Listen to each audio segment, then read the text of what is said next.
Hey folks! Samurai aqui de férias na Bahia, em Morro de São Paulo. E hoje para falar aqui um pouquinho com vocês sobre pé. Pois é, vou começar uma longa história para você ver como a coisa desenrola e como alguns fatores afetam demais a nossa vida hoje em dia. Primeiro, vamos começar a falar. Encontrei aqui, eu estou num resort aqui, encontrei aqui um triatleta e fiquei conversando com ele, né? Ele tá falando de jiu-jitsu, ele falando de triatlon. E a gente conversando um pouquinho, e ele falou assim pra mim: pô, cara, eu não acredito em funcional. Pra mim, eu prefiro investir o meu tempo treinando corrida do que treinando funcional. Bom, aqui é uma discussão que a gente pode abrir ela em muitos fatores. A primeira é o que é funcional para ele, né? Porque não tem nada mais funcional para a corrida do que treinar propriamente a corrida. Então, onde entraria o treino funcional? O treinamento funcional vai entrar para melhorar ele fazer o que a própria corrida. Então vamos imaginar que ele tem uma pisada inadequada e nós podemos trabalhar para corrigir essa pisada. Então o treinamento funcional entraria nesse contexto. Se ele tem, sei lá, uma dificuldade de rotação interna no quadril, então o treinamento funcional entraria aí. Se ele sentir um desequilíbrio de força, então a gente pode tentar equilibrar essas forças. Tudo isso aí seria um treinamento funcional. Se ele não tem condição de treinar correndo, ele está num lugar indoor ali que ele não tem muito tempo, tá viajando, ou está numa situação lá de trabalho, ele só consegue descer ali na academia ali rapidinho. Faz muito sentido às vezes ele treinar um funcional. Porém, se ele puder só correr, e se ele não tiver nenhuma disfunção, e se a corrida para ele tá perfeita, a mecânica da marcha dele for excelente, ele tem a força suficiente para realizar a tarefa, realmente não tem nada mais funcional para ele do que correr. Então toda vez que ele treina funcional, é só ele correr. Se ele correr, ele está treinando funcional. Essa é a primeira parte que talvez ele...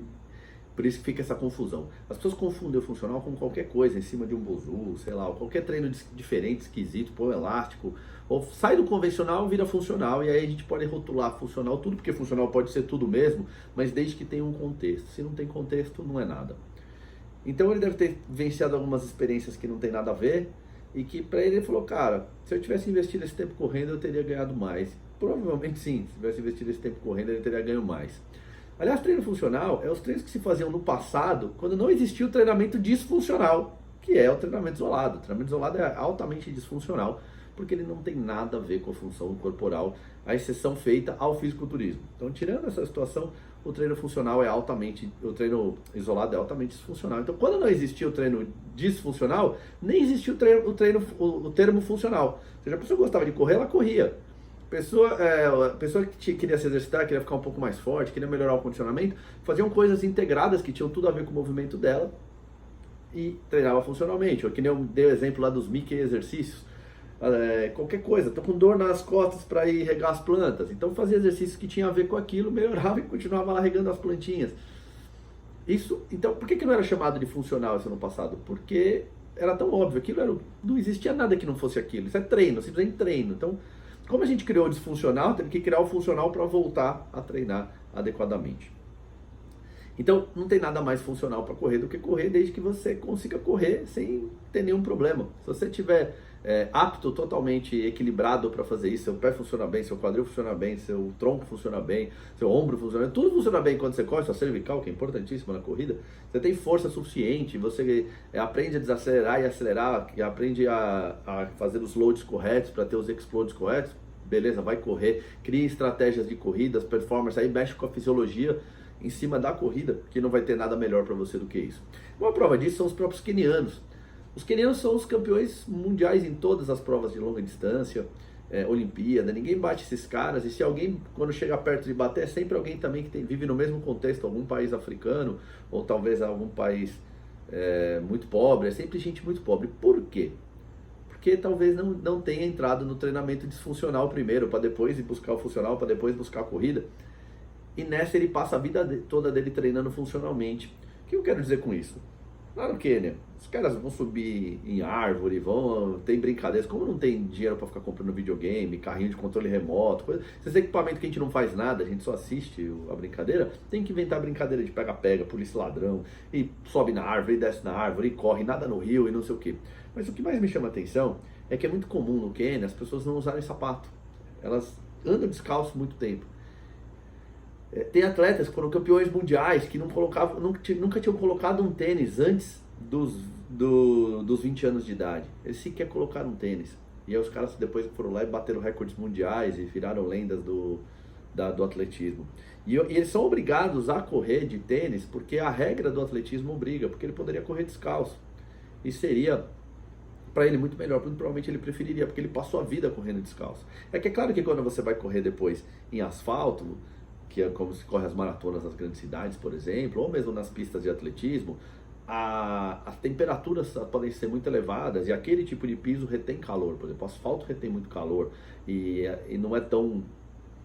a sensação tátil do asfalto é muito abrasiva e pode realmente machucar o pé, tanto quanto o calor. Então faria sentido nesse caso correr de tênis. Mas eles estavam acostumados a correr nas pradarias ali, correr na savana, correr ali na África mesmo, na terra, na grama, no mato. Então eles estavam muito acostumados a correr descalço. Isso faz com que o pé deles funcione, do ponto de vista funcional, parece uma redundância, mas não é, muito perfeito, muito eficiente. Então eles tornaram o pé deles uma máquina de correr, o corpo deles uma máquina de correr. Assim, todos os estímulos deles, algumas dessas pessoas tinham que passar para buscar água, correr 10, 15, 20 quilômetros por dia para conseguir correr, para conseguir comer, para conseguir trabalhar, para conseguir buscar água. Ou seja, a vida foi tão difícil que forçou a eles, a partir dessa dificuldade, ter que produzir mais com o próprio corpo deles. E o corpo deles foi se aperfeiçoando. E não usou, por exemplo, o tênis, que faz tudo para você no seu pé, mas esse faz tudo no seu pé, faz com que muitas vezes o seu pé não faça o trabalho que tem que ser feito. E ele vai desaprendendo. E quando ele vai desaprendendo, ele precisa do tênis depois para fazer. E começa a virar um ciclo vicioso isso daí. Como que ele não fazia isso daí, ele conseguia chegar aos 18, 20 anos, que é a nossa fase de formação mesmo, onde os nossos padrões de movimentos vão ser definidos, sem essa influência. E aí os pés dos caras viram uma máquina de correr. E por que eu estou falando isso? Eu não vou dar nomes para as pessoas não se reconhecerem nos fatos, mas eu conheço a avó de uma criança, eu não conheço a criança, mas conheço a avó dela, e ela é amiga da minha mulher, e ela estava contando, assim, você acredita que... Elas estavam num bate-papo, né, minha mulher, ela e uma outra amiga delas, conversando, nossa, minha filha não põe tênis de jeito nenhum, a minha também, tipo, a minha filha mora, ela adora ficar descalça, a primeira coisa que ela faz, agora mesmo ela tá ali fora, ela tá descalça, ela adora ficar descalça. E elas estavam comentando, a amiga da minha mulher, também, a minha filha também gosta.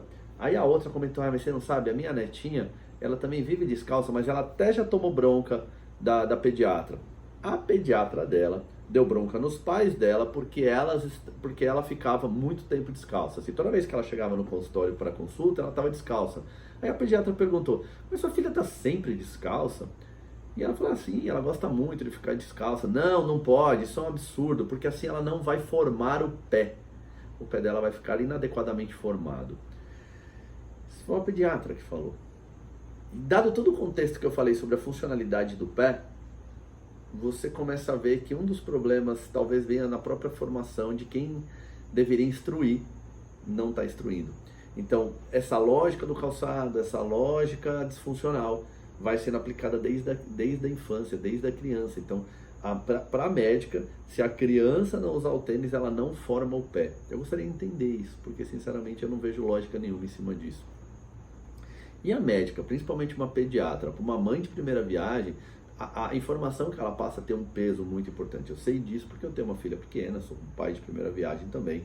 E assim, por mais informado que você dependendo da situação, você fica muito frágil perante o que a médica vai falar. Então ela deveria ter essa informação e essa instrução de não ficar, de incentivar práticas melhores. Mas talvez ela não tenha nem esse conhecimento. Mas porque ela não tem, eu não vou perdoar, porque o conhecimento hoje está aí. Ela não tem porque ela não quer e ela não foi se informar sobre isso.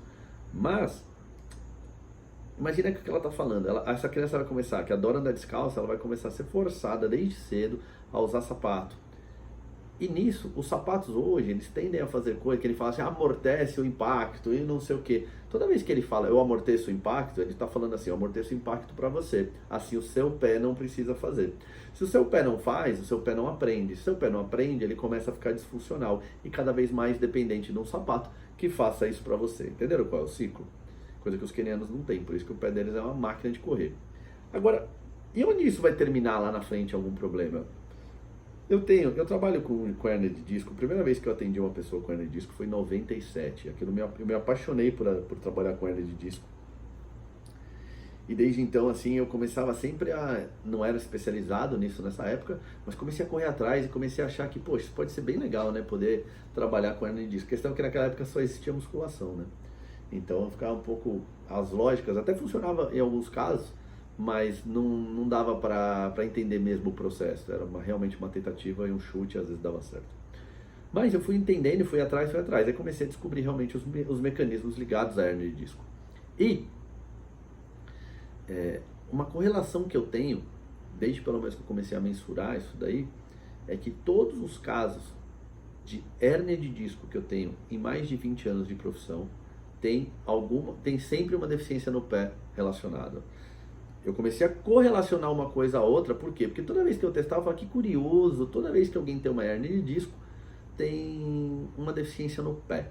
Aí ela poderia, em geral, é a falta de eversão, mas poderia ser também a falta de dorsiflexão ou a falta de inversão, que seriam os problemas mais crônicos aí que poderiam acontecer e que tem uma correlação direta com a lombar. Então você imagina que essa médica, falando isso para os pais, ela pode estar lá na frente gerando uma dor nas costas dessa criança, que lá no futuro vai ser adulta, e que ela não tem nem ideia que essa dor começou quando ela teve que começar a colocar um tênis dentro de uma fase de formação, porque por sabe lá Deus que razão, a médica dela acreditava que o pé dela não se formaria. O que aconteceria com o pé de alguém que está descalço, então? Acontece o quê? O que é não formar um pé? E por que o tênis ajuda a formar o pé? Não dá para entender qual é a lógica, mas a avó dessa criança contou como, eu tento falar isso para minha filha, né? Porque, olha, já se viu, estamos tomando bronca já da pediatra, é um absurdo a criança nessa idade já ficar descalça. Ou seja, isso entrou na sociedade. A nossa sociedade entende que sem tênis tá errado. O tênis, ele só existe porque a gente criou um mundo que necessita do tênis. Por exemplo, o asfalto. Mas assim, se a gente morasse, que nem aqui onde eu tô aqui fora, tudo gramado, cara, dá pra você andar descalço aqui à vontade. Agora, existe uma linha minimalista, assim, dos barefoots, né? Toda empresa hoje está apostando muito nisso, que mostra a eficiência e os ganhos de utilizar tênis minimalistas estilo barefoot. Sabe o Five Fingers, aquele cheio dos dedinhos e tal, não sei o quê. Existe uma linha muito interessante de tênis hoje, porque ela protegeria de você pisar num caco de vidro, de você pisar no asfalto quente, mas ela não impediria o seu pé de ter que ser ativo e ter que trabalhar, e não o tênis trabalhar para você. Isso, acho que talvez para a nossa sociedade do século XXI moderna, de cidades, é de longe o melhor formato, melhor que descalço até, porque andar descalço você pode cortar o pé, pode pisar no asfalto quente, todas essas coisas que podem acontecer, e na cidade realmente não cabe, até porque em alguns lugares você não vai poder nem entrar, nossas leis não permitiriam. Então tudo isso daí faz com que os tênis minimalistas sejam o que eu mais recomendo hoje. Mas, voltando até a falar da correlação com a lombar com o disco, um exemplo, por exemplo, é a eversão. A falta de eversão faz com que o nosso pé, nossa tíbia não entre em rotação interna, porque é uma relação que tem direto com a subtalar. Assim que a subtalar o calcanhar entra em eversão, a subtalar faz o movimento de eversão, a tíbia escorrega por cima desse talos, porque ele sai de baixo, existe a gravidade vai forçar esse osso a descer. O shape dele é meio que em rotação e para dentro, que vai fazer com que a tíbia escorregue e rode para dentro. Isso faz com que a tíbia entre em rotação interna, o fêmur entre em rotação interna, e isso faz load no quadril no plano transverso, que vai criar um efeito elástico que vai jogar a perna esquerda lá na frente. Quando a gente não tem isso, por diversas razões, pode acontecer falta de eversão, pode acontecer posicionamento da pisada, um monte de coisa pode acontecer isso daí, a gente vai ter que compensar de alguma forma. E como que o corpo compensa? Acelerando o swing do braço. Acelerando o swing do braço, acelera a rotação na lombar. E isso pode ser uma das causas de uma hérnia de disco. Então, olha o ponto que pode acontecer. Quando você não tem boa inversão, você não tem boa desaceleração no chão. Seu impacto é maior, ondas de vibração vão subir mais. E além de ter aquele problema de eu não conseguir usar o glúteo para ajudar a desacelerar isso, eu ainda tenho a sensação do impacto muito maior. São aquelas pessoas que vão socando o chão. Então, entre algumas dessas situações, a falta de dorsiflexão acaba dando na mesma. Eu não jogo a cadeia posterior no plano sagital agora para me ajudar a desacelerar, e inclusive dificulta a eversão quando eu tenho falta de dorsiflexão, porque a dorsiflexão auxilia a eversão do calcanhar. Ou seja, olha quantos problemas a gente vai tendo só porque a gente pode jogar um tênis para fazer a função da gente. Não necessariamente isso vai acontecer, mas há uma grande chance, uma possibilidade muito grande. E eu que trabalho com reabilitação já há tanto tempo, consigo ver na nossa sociedade moderna aqui, as pessoas chegando com... É muito raro eu fazer uma avaliação e a pessoa não ter uma deficiência na pisada. Hoje é muito raro. Por quê? Porque a gente usa tênis desde o começo. Beleza? Olha que volta que eu dei para fechar um ciclo entre kenianos, barefoot, não treinar funcional para correr, usar tênis porque senão não forma o pé. Essa é duro de engolir. Sabe onde tem mais bastante isso daí? Lá no nosso mentorship eu explico tudo isso, como faz para evitar, como faz para reabilitar, como faz para avaliar isso e para dar a solução para esses problemas. Por isso que eu falo que a gente consegue reabilitar todo mundo que aparece lá. Quem quiser, em novembro a gente abre as inscrições. Fica atento. Um grande abraço. Vejo você amanhã. Amanhã é dia de princípios. E nos dias de princípios, amanhã nós vamos falar sobre... amanhã é causas de dores. Sequência. Vamos lá. Grande abraço. Tchau. Vou curtir agora a Morro de São Paulo. Até mais.